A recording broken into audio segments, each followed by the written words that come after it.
I'm proud to present a brief introduction to a brand new uranium explorer in Saskatchewan, North Shore Uranium. Just last week, we completed our qualifying transaction and our first $2.3 million financing, and now we're ready to go out and try to find an economic uranium deposit in Saskatchewan. We have two great properties at the eastern margin of the basin with two great partners. Falcon, where our partner is Sky Harbor Resources, and West Bear, where our partner is Gem Oil. Just want to warn you that I tend to make forward-looking statements, so beware. It's a great time to be a uranium explorer in the world's greatest jurisdiction for uranium exploration and mining, Saskatchewan. The uranium price is higher than it's been since 2008, and the world really needs to address climate change, and uranium power is a way to do that at scale. And the world is starting to realize and accept that.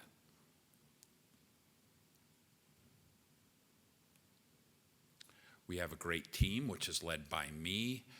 Most of my experience has been in diamond exploration, a lot of that in northern Canada. I was credited with a couple of high-profile diamond discoveries, Renard in Quebec and Chidliak in Nunavut. And I want to point out one of our directors, Jimmy Tom, who has extensive uranium exploration experience. He was a VP exploration for Paladin, and his experience includes work in eastern Canada. 4 founding investors each hold over 9% of the issued and outstanding shares, and they're committed to help us advance the company, and they're really engaged. This is a table with the capital structure. We have 36.8 million shares outstanding, and when we started trading, our market cap was about 11 million. It's down a little bit since then, and we have 2 million in cash on hand. The founding investors and insiders hold about 44% of the issued and outstanding shares, and the insiders and founders contributed 14.3% to the initial financing, over 1 million shares, in illustration of our commitment to the company. This is a map of the Athabasca Basin showing all the active claims in light purple, and active and inactive uranium mines is red squares. There's 2 active uranium mines in Saskatchewan right now, McArthur River and Cigar Lake, both at the eastern margin of the basin, just like our 2 properties. Falcon, which is just east of Key Lake, and West Bear, which is just east of McArthur River and Cigar Lake. This cross-section is just a very general depiction of how uranium mineralization occurs in the Athabasca Basin. Typically, mineralized fluids flow up basement structures and can pool at the base of the sandstone cover in the Athabasca Basin. 2 types of deposits that are found there. There's the unconformity deposits right at the sandstone contact, and basement-hosted deposits, both of which were mined at Key Lake. At Falcon, which is east of the basin margin, our target is basement-hosted mineralization. At West Bear, we have some sandstone cover, so we're exposed to both unconformity and basement-hosted ore. This map shows the Falcon property neighborhood. It's a pretty active area for uranium exploration right now, and I want to point out three interesting active projects. About 45 kilometers northeast of Falcon and 45 kilometers southwest of West Bear, we have the Akio discovery by Baseload and the GMZ discovery by 92 Energy, where they've both had significant drill intersections over 0.5% U38.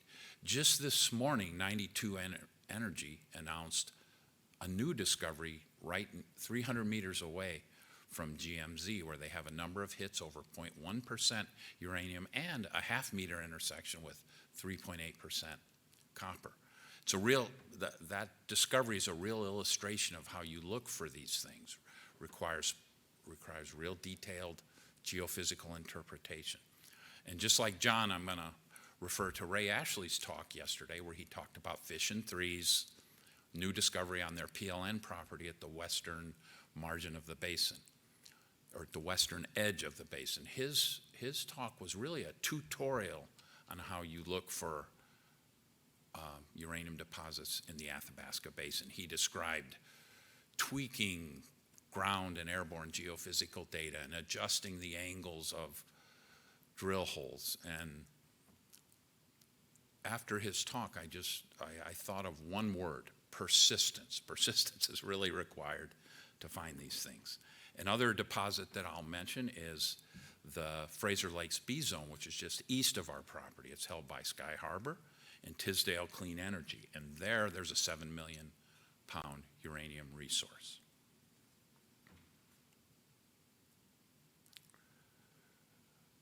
At Falcon, 4 of the claims totaling 12,500 hectares are owned by us outright. Another 11 claims totaling 42,900 hectares are subject to an option agreement with Sky Harbor Resources, where over 3 years, for $5.3 million in consideration, we can earn an 80% interest. That consideration includes $3.55 million in exploration work. The deal's back-end loaded. We only have to commit $1 million over the first 13 months. And again, something to look on that map is the property's 35 kilometers to the east of the active Key Lake uranium mill. There's a wealth of geophysical data available for Falcon. Airborne EM and MAG surveys flown in 2006, 2007, and 2013 are shown here in blue, light purple, and dark purple. And in 2022, both North Shore and Sky Harbor flew airborne, radiometric, gravity, and magnetic surveys. And those outline of those surveys are shown in black on all but 2 of the current claims. One of the things worth noting is the only drilling out here since 1980 has been on targets selected from the 2006 survey. This map shows EM conductors from the Saskatchewan database and our interpretation in red, existing drill holes as green circles. In 2008, JNR Resources, based on interpretation of that 2006 airborne survey, drilled 28 holes. And at the EWA showing, they had intersections of uranium up to 0.235% U3O8. Couple things, and then after they discovered that, they discovered the B zone. And after that, all of their drilling in the area was focused on defining a resource there. There was no attempt to evaluate some of the other conductors on the property to the southwest. And that's our focus, to evaluate those conductors. A couple things to mention out there: the D zone showing, there's a mineralized vein with 1.26% uranium and 0.8% molybdenum. There's the Geikie River boulder fan, where 500 meter by 100 meter to 30 meter boulder fan is described, with 4 boulders having from 0.5 to 0.9% U3O8. There's the EWA showing, which is a altered shear zone, where 0.492% uranium was U3O8 was recovered in a sample, along with 1,300 ppm lead. And just to show you what we're focused on evaluating untested EM conductors, which are circled in green on this map. We're working to interpret the data and optimize targets for drilling in 2024. This map just shows the merged EM data. You can see conductors and hot blue. You can see the prominent northeast, southwest trending conductor systems. That northwest, southeast trending conductor is actually a major power line. This map shows the magnetics underneath the EM conductors, and what we're doing is looking at those conductor zones to optimize drill targets by looking at fractures, fault zones, zones of potential alteration, disruption, just like was described yesterday by Fish and 3.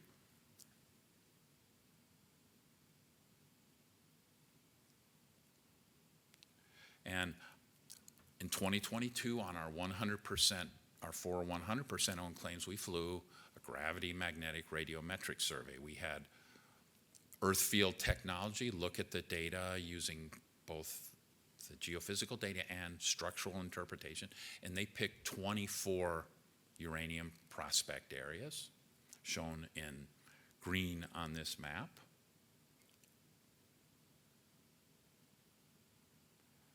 And we also had another consultant, Condor Consultants, look at the EM data, and they picked a few target zones. And the target zones, we've selected 6 that we plan to go out and follow up. Those are shown as red circles on this map. And there was overlap between the targets selected by the 2 consultants. One thing about Falcon and West Bear, there's excellent access and infrastructure. A major power line, the power line that powers the Key Lake Mill, runs right through the property, and they're all-weather roads 40 kilometers west and 50 kilometers east. It's also the ideal terrain to build winter roads for drill access.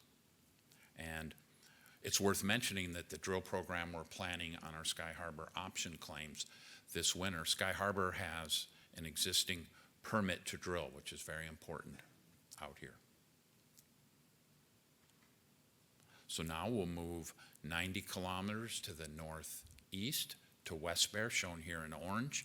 About 80% of that property has sandstone cover, and the green line shows the margin of the Athabasca Basin. And there's quite a bit of exploration in that neighborhood by Denison, ISO Energy, and Fish and 3, along with Standard Uranium, who just gave the previous talk. And one thing worth mentioning is 1.5 kilometers to the north of our main claim block is the UEC West Bear deposit, where there's a 1.4 million pound uranium reserve and a cobalt nickel resource, the only cobalt nickel resource, I believe, in the Athabasca Basin area. And it's interesting that the cobalt nickel deposit lies directly under the uranium deposit along the same structure. So at West Bear, we have an option to earn a 75% interest from our partner Gem Oil for $225,000 cash, $75,000 cash in shares, and $271,000 in exploration commitments over a 3-year period. And we're well on our way to earning in on this property. This map shows the drilling in the area. There's as green circles. There's been quite a bit of drilling associated with the West Bear deposit, just north of our claim block. And there was also quite a bit of drilling along the interpreted contact between the sandstone cover and the basement. There have been a total of 16 holes drilled on our property, 6 of those by Denison since 2000. We think it's possible that Denison could have missed something. And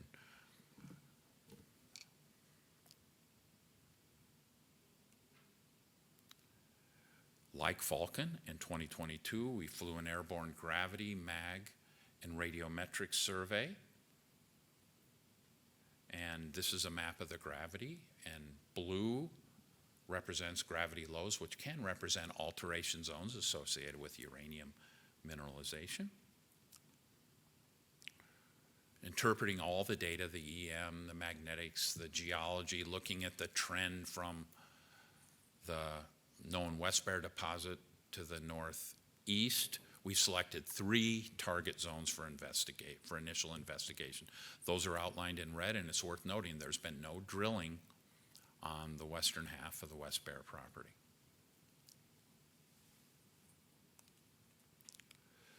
So this chart just gives kind of a general history of North Shore Uranium, where we've been and where we hope to go. In 2021, North Shore Energy was formed as a private Canadian exploration company, as well as Cloverleaf Capital formed their Capital Pool Corporation. And in late 2022, or in early 2022, we acquired the West Bear and Falcon projects. In late 2022, we flew airborne surveys over Falcon and West Bear, and we negotiated a share exchange agreement with Cloverleaf Capital. And just last week, we completed our qualifying transaction and our financing, and we merged with Cloverleaf Capital, became North Shore Uranium, and we also closed the option deal with Sky Harbor Resources, which gives us access to 11 claims for our Falcon property. And all along, we've been looking at the data and interpreting the data from the properties, and we plan to go drilling at Falcon in early 2024. And hopefully this is the beginning of many successful drill campaigns. And finally, you can find out more info. We're excited to get going and be exploring in a great jurisdiction like Saskatchewan, and you can find out more information about us at www.northshoreuranium.com. And we're also just launching a focused marketing campaign, so stay tuned.